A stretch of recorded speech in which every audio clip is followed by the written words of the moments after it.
देशाचे गृहमंत्री आणि भाजपचे नेते अमितजी शहा यांनी आज आदरणीय पवारसाहेबांवर टीका करण्याचा प्रयत्न केलाय.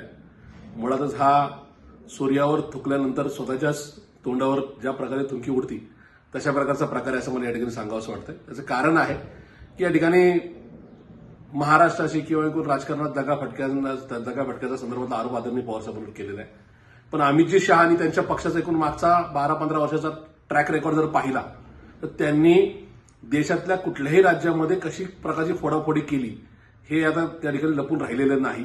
महाराष्ट्रातले 2 राजकीय पक्ष फोडण्याचं काम, त्यांचं पक्ष आणि चिन्ह नाव पळवण्याचं काम त्यांनी केलेलं आहे.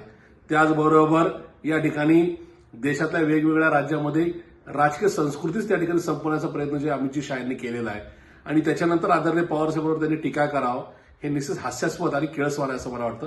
त्यामुळे अमितजी शहा तुमच्यावर ज्यावेळेस कधी पुस्तक लिहिलं जाईल, ज्यावेळेस तुमच्यावर या ठिकाणी कधीतरी नका यावेळेस या सगळ्याचं चर्चासत्र ठेवण्यात येईल, त्यावेळेस या देशातला फोडाफोडीचा सगळ्यात मोठा जनक किंवा या ठिकाणी घालेल्या राजकारणाला जन्म घालणारा नेता म्हणून निश्चित तुमची ओळख होईल असं मला वाटतं.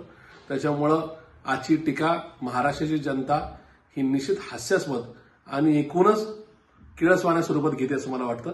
आता राहिला विषय उद्धवजी ठाकरेंच्या हिंदुत्वाचा. मला असं वाटतं की अमितजी शहांच्या सर्टिफिकेटची गरज उद्धवजी साहेबांना किंवा उद्धव साहेबांच्या पक्षाला नाही.